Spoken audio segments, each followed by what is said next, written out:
안녕하십니까. 광주 전남권 뉴스입니다. 지난주 장성의 한 계곡에서 한 음식점이 물을 막아놨다가 갑자기 빼면서 초등학생 형제가 다친 사고가 있었죠. 단속이 잘 이뤄지지 않으면서 계곡물을 가두는 불법 영업이 계속되고 있습니다. 손민주 기자가 취재했습니다. 전남 담양의 한 계곡. 계곡이 보이지 않을 정도로 평상으로 뒤덮였습니다. 바로 옆 음식점에서 갖다 놓은 겁니다. 계곡의 절반은 음식점 소유, 나머지 절반은 국유지인데 사실상 음식점 영업장이 됐습니다. 뭐 때문에 국유지를 정리한다는 소리를 하시냐고. 우리 사일들을 밟아야 국유지를 들어갈 거 아니에요. 전남 장성의 한 음식점. 계곡물을 가두고 그 위에 평상을 설치했습니다. 주변 계곡에서 음식점 쪽으로 계곡물을 끌어왔는데 이 또한 불법입니다. 관광객은 들어오고 먹고 다니는 망고는 이제 없다 보니까 물을 끌어다 던건 이제 그래서 단도식이 나와요.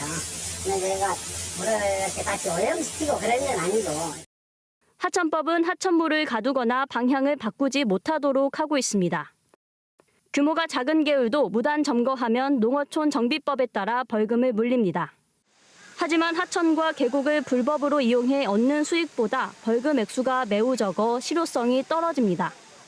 장사 일속에 돈을 내지 않는 일반 시민들은 시원한 계곡에서 밀려날 수밖에 없습니다.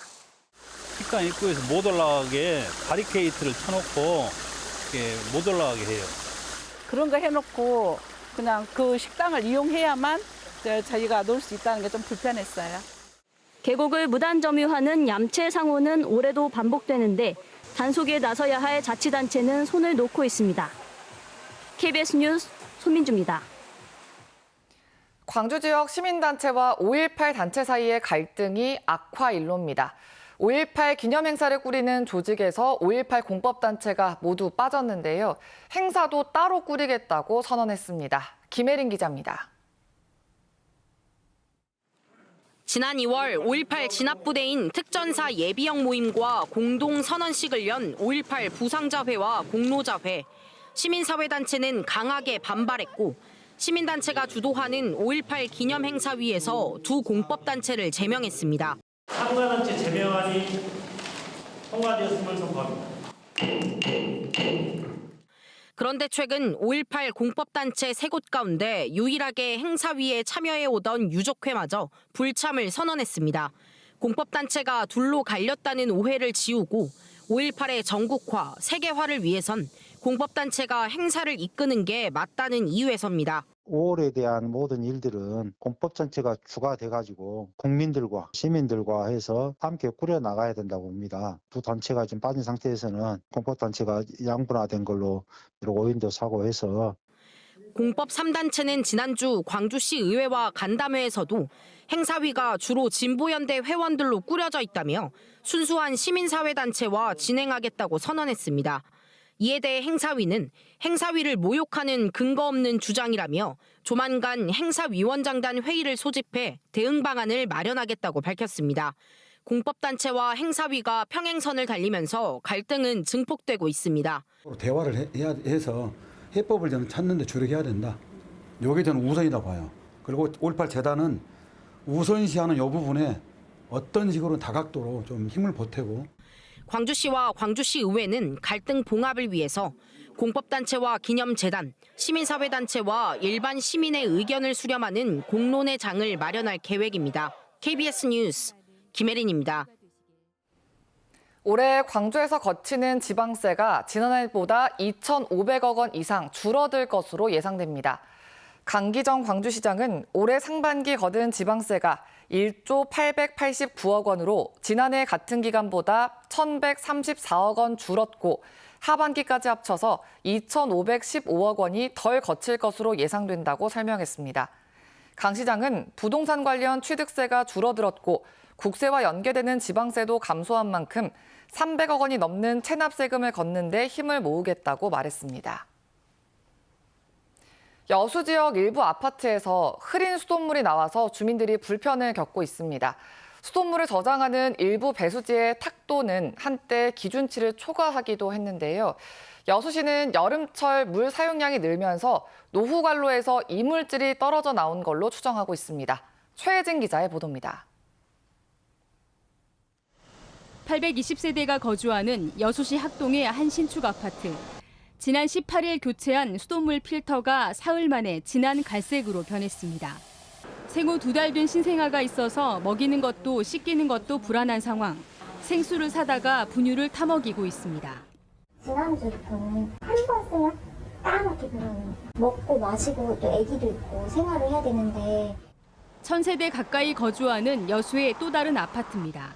지난주 수도관에서 흐린 물이 나온다는 민원이 여수시에 수십 건 접수됐습니다. 두 아파트는 같은 수돗물 관로를 사용하는 곳입니다. 여수시가 지난 17일 해당 관로에 물을 공급하는 중림 배수지의 수질을 분석한 결과 8개 항목 가운데 탁도가 기준치인 0.5 NTU를 초과한 것으로 확인됐습니다. 이 물을 받는 한 아파트 저수조의 탁도는 0.4 NTU로 기준치 아래였지만 수치가 비교적 높았습니다. 온라인 게시판에는 다른 지역에서도 수돗물 필터가 한 달여 만에 까맣게 변했다는 글이 잇따르는 상황입니다. 우선은 일단 집에서 뭐 먹고 자고 해야 되니까 필터를 달자고요. 여수시는 노후관로에서 각종 이물질이 떨어져 나와서 탁수가 발생했고 여름철 물 사용량이 급증한 것도 원인으로 추정된다고 밝혔습니다. 또 탁수가 발생한 곳은 물을 흘려보내는 등 임시 조치를 했다고 설명했습니다. 주변에서 좀 탁한 수돗물은 버리는 작업을 주로 하고 장기적으로는 저희 현대화 사업, 노후관 교체 사업을 여수시는 오는 2030년까지 2,600억 원을 투입해서 단계적으로 관로를 교체할 계획이지만 일부 지역의 불편은 당분간 이어질 것으로 보입니다. KBS 뉴스 최진입니다. 광주시가 공급 과잉 상태에 있는 요양병상과 한방병상 등의 수급을 조절해야 한다는 주장이 제기됐습니다. 어제 광주시 의회에서 열린 공공의료정책 토론회에서 권순석 광주시 공공보건의료지원단장은 광주의 요양 한방병상이 많은 데 비해 급성기, 상급, 감염병상이 부족해 병상이 기형적으로 공급됐다며 병상의 특성과 질을 관리할 필요가 있다고 강조했습니다.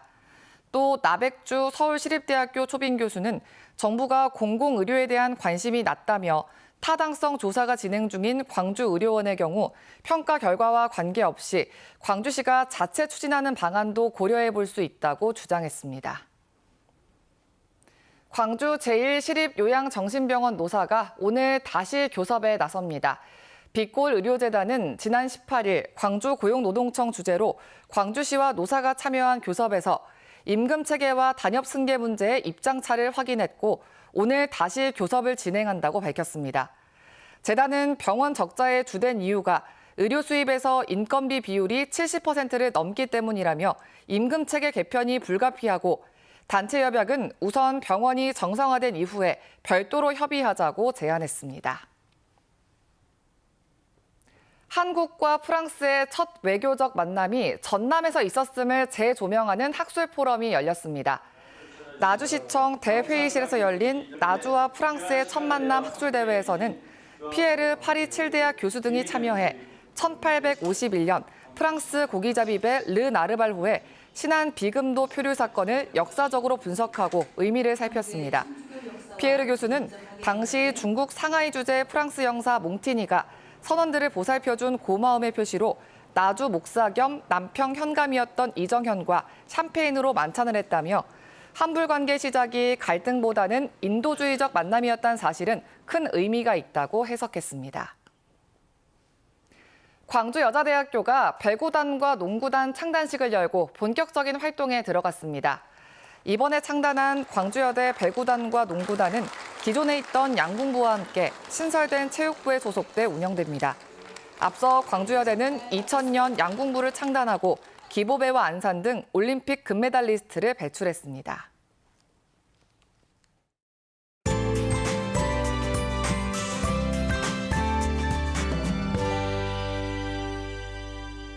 오늘 외출하실 때는 우산 꼭 챙기셔야겠습니다. 글피 아침까지 오락가락 비가 내리겠는데요. 이미 신안과 진도 등 서해안 지역에는 비가 시작이 됐고요. 오전에 광주와 그 밖의 전남 지역으로도 확대가 되겠습니다. 이번 비는 특히 전남 해안과 지리산 부근에 많이 오겠습니다. 내일까지 예상되는 비의 양은 광주 전남 지역에 30에서 80mm고요. 해안과 지리산 부근에 많이 오는 곳은 120mm 이상입니다. 특히 오늘과 내일 시간당 30에서 60mm 안팎의 집중 호우가 쏟아질 수도 있겠습니다.